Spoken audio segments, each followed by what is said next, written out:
My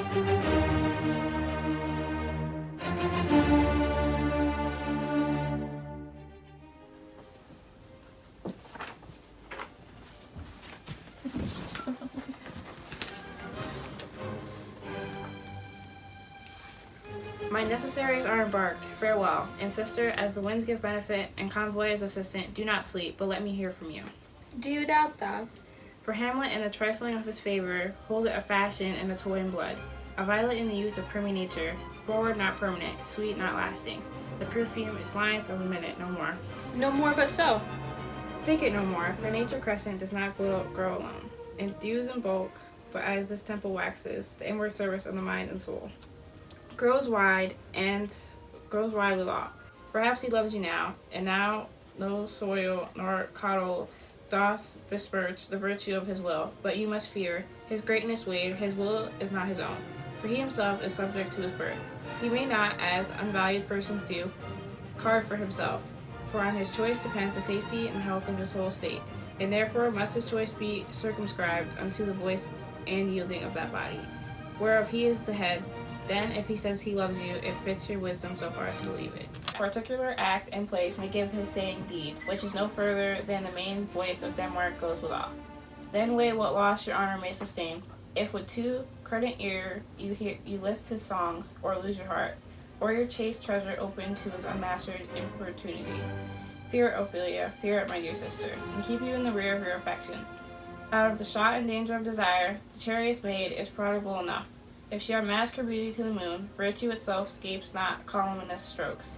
The canker gals the infinites of the spring, too oft before their buttons be disclosed, and in the morn liquid dew of youth, contagious blasphements are more imminent. Be wary then, best safety lies in fear, youth to itself rebels, though none else near. I shall the effect of this good lesson keep, as watchman to my heart. But good, my sister, do not, as some ungracious pastors do, show me the steep and thorny way to heaven, while, like a puffed and reckless libertine, himself the primrose path of dalliance treads, and recks not his own reed. Oh, fear me not, I stay too long, but here my mother comes.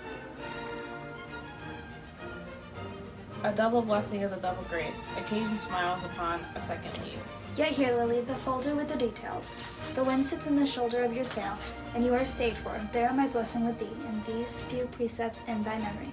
See thou character, give thy thoughts no tongue, nor any unproportioned thought his act, but thou familiar, but by no means vulgar. These friends thou hast and their adoption tried. Grapple them to thy soul with hoops of steel, but do not dull thy palm with entertainment. Of each new hatched, unfledged comrade, beware of entrance to a quarrel, but being in.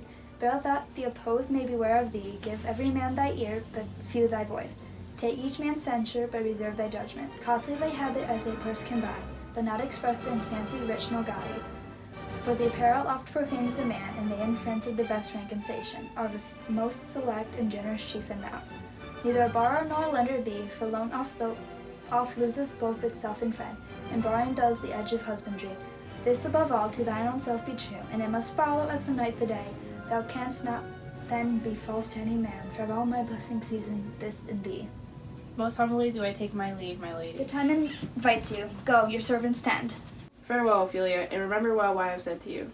'Tis in my memory locked, and you yourself shall keep the key of it. Farewell. What is it Ophelia hath said to you? So please you something touching, Hamlet. Very well bethought. 'Tis told me he hath oft of late given private time to you, and you yourself have of your audience been most free and bounteous. If it be so, 'tis put on me, and that in way of caution I must tell you, you do not understand yourself so clearly, as it behooves my daughter and your honor. What is it between you? Give me up the truth. He hath, mother, of late, made many tenders of his affection to me. Affection, pooh, you speak like a green girl, unsifted in such perilous circumstance.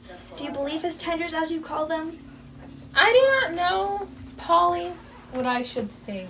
Mary, I'll teach you. Think yourself a baby, then you'd have ta'en these tenders for true pay, which are not sterling. Tender yourself more dearly, or not to crack the wind of the poor phrase. Running at this, you'll tender me a fool. Mother, he hath importuned me with love in honorable fashion. Aye, fashion you may call it. Go to. And hath given continuance to his speech, lady, with almost all the holy vows of heaven. When the blood burns, how prodigal the soul, lends the tongue vows these blazes' daughter. Give more light than heat, extinct in both, even in their promise as it is a-making. You must not fake for fire, from this time be somewhat scanter of your maiden presence.